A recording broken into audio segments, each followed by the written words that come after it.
Hello students. ये आज physics का फर्स्ट क्लास है और हम लोग यहाँ पर फर्स्ट चैप्टर से पढ़ेंगे। ठीक है, तो फर्स्ट चैप्टर जैसे कोविड-19 की वजह से जो फर्स्ट चैप्टर है आपका फिज़िकल वर्ल्ड एंड मेजरमेंट, उसको कैंसिल कर दिया गया, डिलीट कर दिया गया है आप लोगों के सिलेबस से। ठीक है, तो हम लोग को जो नेक्स्ट चैप्टर पढ़ना है वो चैप्टर 2 है और चैप्टर 2 का नेम है unit and dimensions. Okay, so let start. Units and dimension. तो first of all what is quantity. Quantity किसको कहते हैं? ठीक है, क्वांटिटी का मतलब होता है anything that can be measured is term as quantity. जो फिजिकल क्वांटिटी होता है, फिजिकल क्वांटिटी, ठीक है, तो जिसको हम लोग मेज़र कर सकते हैं, विच कैन बी मेजर्ड, जो मेज़र हो सकता है उसको हम लोग क्या कहते हैं? Physical quantity. ठीक है, नेक्स्ट है यूनिट। यूनिट क्या होता है? To measure a physical quantity and to express is measurement we need a standard of the physical quantity, this is called unit. और फिजिकल क्वांटिटी को मेज़र करने के लिए हमको एक चीज़ चाहिए, एक स्टैंडर्ड चाहिए, जिसको हम लोग क्या कहते हैं? यूनिट कहते हैं। जैसे अगर यूनिट नहीं रहेगा तो फिर किस तरह से हम पढ़ेंगे? अगर हमको ये देखना, डिस्टेंस देखना है, तो अगर ये हो गया 5 किलोमीटर, ठीक है, तो हमको पता चल रहा है कि हाँ ये डिस्टेंस है 5 किलोमीटर। अगर हम बोले 5 का मतलब क्या हो? इसमें मीटर भी हो सकता है, किलोमीटर भी हो सकता है।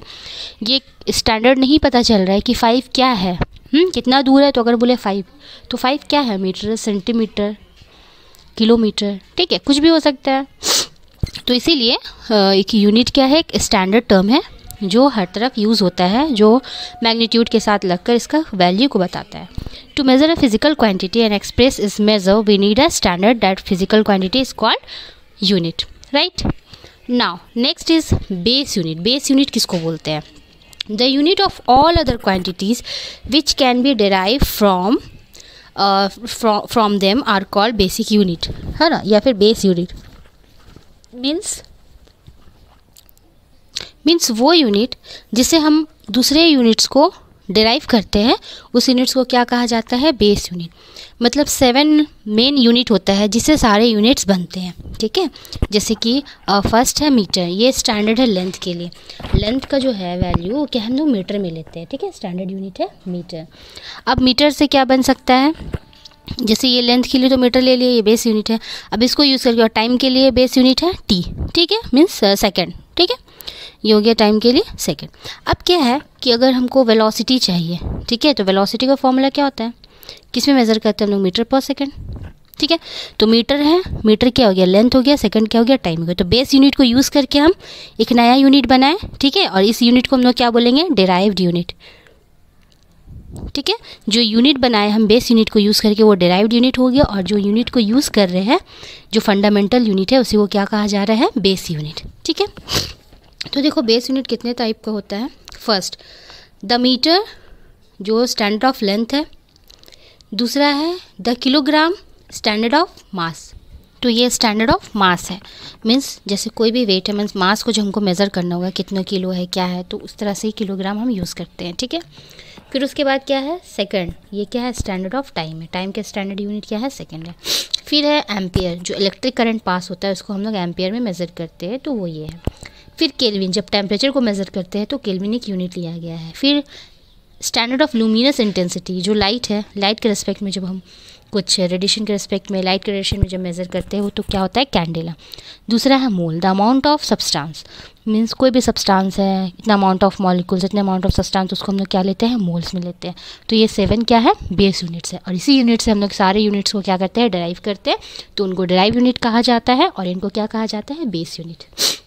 तो let us see metre. Metre क्या है? इट इज़ डिफाइंड एज इतना times the wavelength of the orange light emitted by krypton in transition from 2p10 to 5d5। ये एक एनर्जी लेवल है। एनर्जी लेवल यहाँ से यहाँ तक ट्रांजिशन करने में, ठीक है, जितना वो, इट इज़ डिफाइंड इतना टाइम्स द वेवलेंथ, वेवलेंथ के इतने टाइम्स ये डिफाइन करता है कि जो ऑरेंज लाइट इमिट हो रहा है क्रिप्टन से यहाँ तक जाने में, तो जितना डिस्टेंस लेता है वही डिस्टेंस क्या है? मीटर। उसको इतना दिया गया है कि इतना डिस्टेंस जो ट्रैवल करेगा उसी को हम लोग किसका नाम दिए? मीटर का नाम दिए। तो मीटर की स्टैंडर्ड यूनिट हो गया, जो अगर हम इंडिया में मेज़र करेंगे तो मीटर का मतलब 1 मीटर का मतलब वही होगा, उतना ही क्वान्टिटी होगा, उतना ही लेंथ होगा, और अगर हम अमेरिका में मेज़र करेंगे तब भी उतना लेंथ होगा। ऐसा नहीं है कि लेंथ क्या होगा, ज़्यादा होगा या कम होगा। Next is kilogram. Kilogram simply the mass of platinum iridium cylinder kept as Sevres near Paris. ठीक है, तो पेरिस में एक प्लैटिनम इरिडियम का सिलेंडर रखा हुआ है जिसका वज़न जो है, उसका जो मास है वो क्या है, 1 किलोग्राम के इक्वल है। इसलिए उसको बोला गया है कि जो प्लैटिनम इरिडियम है जितना इसका मास है उसी को हम लोग 1 किलोग्राम मानेंगे, राइट। Next is second. ये क्या है, this is the time taken by इतना cycles of the radiation from the hyperfine transition when caesium unperturb external field. जब सीजियम मूव करता है इतना से इतना साइकिल बनाता है रेडिएशन में, तो जितना टाइम लगता है इतने साइकिल्स उसको कवर करने में, वही किसके इक्वल होगा, सेकंड के इक्वल होगा। ठीक है, तो ये हो गया। Next one is ampere. Ampere क्या है, कांस्टेंट करंट है। अगर दो इन्फिनाइटली लॉन्ग पैरेलल वायर है, 2 वायर है और दोनों पैरेलल है, ठीक है, तो वो दोनों 1 मीटर के दूरी पे रखा जाए, उसमें से जो करंट फ्लो करेगा, ठीक है, तो उसमें किसको बोलेंगे, कितना करंट फ्लो करेगा उस टाइम, 1 एम्पियर करंट फ्लो करेगा। ठीक है, तो इस तरह से हम लोग इलेक्ट्रिक करंट तक एम्पियर तक किए, एम्पियर वाला यूनिट। और नेक्स्ट यूनिट हम लोग फिर नेक्स्ट क्लासेस में करेंगे इसको। तब तक कि आप लोग कॉपी में नोट कर लीजिएगा जो आपका नोट सेंड किया गया है और ये वीडियोज़ को समझिएगा। ओके।